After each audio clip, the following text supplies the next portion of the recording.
yang antum suka kajian hadis, ilmu hadis itu syai'un fannun mustaqillun, itu disiplin ilmu yang khas, standarisasinya tidak boleh diterapkan ke ilmu yang lain kecuali yang sesuai. Dalam bab Al-Quran saja tidak bisa diterapkan, oke? Apalagi untuk talqin zikir, itu udah beda langit dan bumi ilmunya, siang malam bedanya. Maka tolong bagi para kritikus hadis, jangan pakai standar itu. Kalau pakai standar itu, kita akan meninggalkan Al-Quran yang kita baca hari ini, ya. Terus pakai standar apa? Ahli zikir. Ahli zikir ini boleh kita sebut ahli tasawuf, ahli tarekat. Malu ya, takut ya sebut tarekat ya.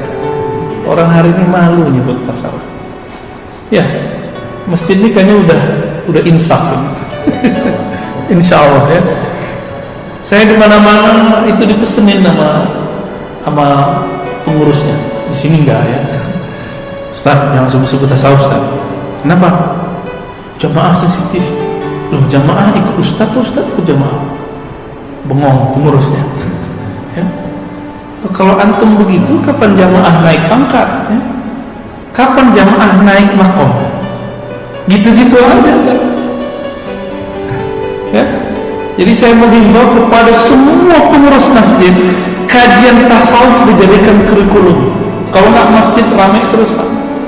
Masalah Sayyidina rame, zikir keras rame, cuma kunut rame. Itu ada imam yang ditonjok kunut, karena nggak ada tasawuf di situ. Tasawuf itu intinya akhlak. Akhlak itu nggak mungkin kalau orang nggak adil dengan dirinya. Orang adil dengan dirinya baru muncul ketenangan di kolbu. Kalau udah tenang nggak mungkin nanjak orang. Ya. Cuma masalah ini. Apalagi kalau imamnya zikir keras, bisa diteriak-teriakin ntar. Bapak saudara karena Allah. Jadi standarnya ahli fikih itu beda lagi. Standarnya ahli hadis beda lagi. Standarnya ahli Quran beda lagi. Standar ahli tasawuf, ahli tarekat yang mereka sebut gurunya dengan mursyid, itu standarnya khas. Apa standarnya? Ayyakuna wasilan ilallah. Ilmunya nyampe kepada Allah. Rasa bertuhannya sahih, bukan rasa-rasa setan. Rasanya itu murni. Nah, ini yang kemudian mereka transfer kepada muridnya. Mereka dapat dari gurunya. Gurunya dapat dari gurunya. Bersambunglah rasa itu kepada Rasulullah sallallahu alaihi wasallam. Maka mereka enggak puas. Dihantamlah sanad zikir, yaitu Al-Hasan Al-Basri, imam tabi'in, itu kan berguru ke Sayyidina Ali. Sayyidina Ali ini wafatnya tahun 40 lebih kurang. Mereka berusaha mengatakan bahwa Al-Hasan Al-Basri tidak bertemu Sayyidina Ali, berarti sanad zikir terputus. Nah, ini cara mereka. Bagaimana kita nanggapnya? Kita kembali ke ahli hadis saja kalau emang mereka ngeritik hadis. Imam Ibnu Hajar Al-Asqalani yang mensyarah Sahih Bukhari. Jadi Sahih Bukhari itu syarah terbaiknya itu syarah Imam Ibnu Hajar. Diikuti oleh muridnya Imam Sakhawi, lalu muridnya yang kedua Imam Suyuti. Mengisbat, menetapkan bahwa Imam Al-Hasan Al-Basri, Imam Tabi'in, betul-betul bertemu dan buru-buru kepada Sayyidina Ali. Mereka gak puas itu. Jadi ingin melemahkan. Habis itu bilang apa? Oh, sanad ente kepada Ali, berarti ente Syiah. Nah, jadi kita boleh tidak senang kepada Syiah, tapi jangan gak senang kepada Ali. Ya, bisa beda. Boleh gak senang ke Syiah, kritiklah Syiah gak apa-apa, tapi berani kritik Ali.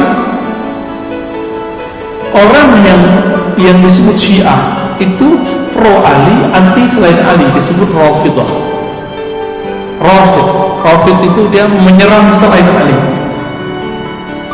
Sedangkan orang yang mengkritisi Sayyidina Ali disebut dengan nasibah, bukan nusaibah. Nusaibah beda lagi. Nasibah, kelompok yang suka mengejek ahlul bait, keluarga Nabi sallallahu alaihi wasallam. Di dalam hadis Imam Al-Hakim,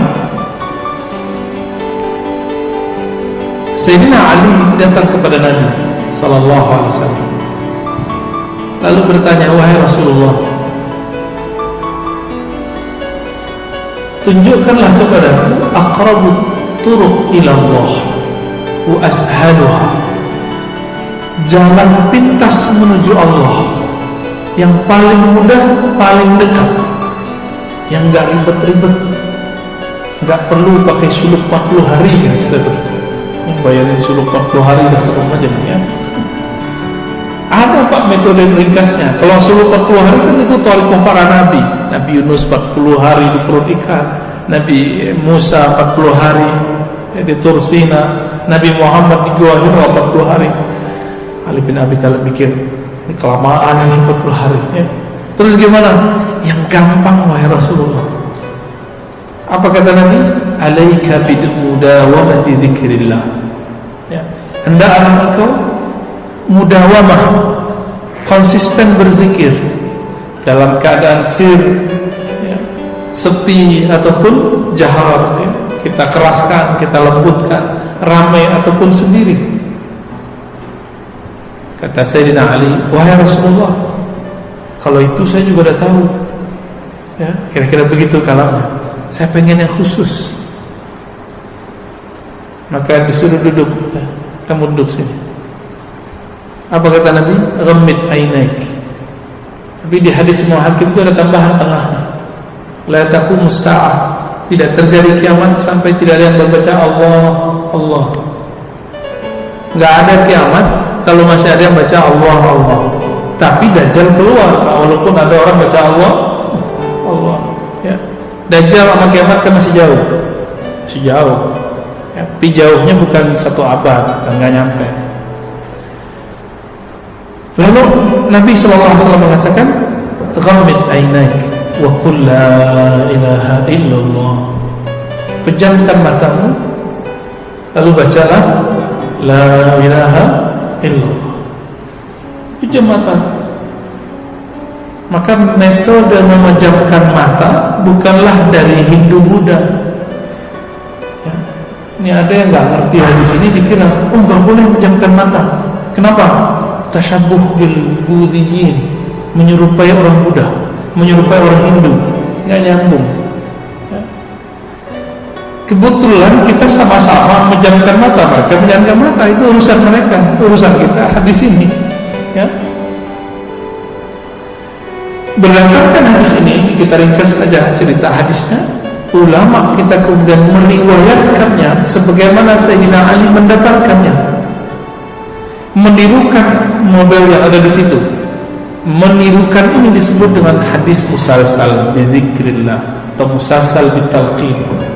Hadis menirukan gaya guru, gaya sumbernya hadis ini, keadaan orang yang mengajarkannya, disuruh duduk, disuruh pejam mata, semuanya dibaca sekian kali. Itu ditirukan semua. Namun yang meriwayatkan ini juga dua. Ada versi ahli hadis, pejam-pejam mata juga, tapi nggak ada rasanya. Ada yang versi ahli zikir, dipejamkan mata, tapi ada namanya prakondisi, dikondisikan kalbunya sehingga kalbunya siap menerima la ilaha illallah. Nah itu yang disebut talqin.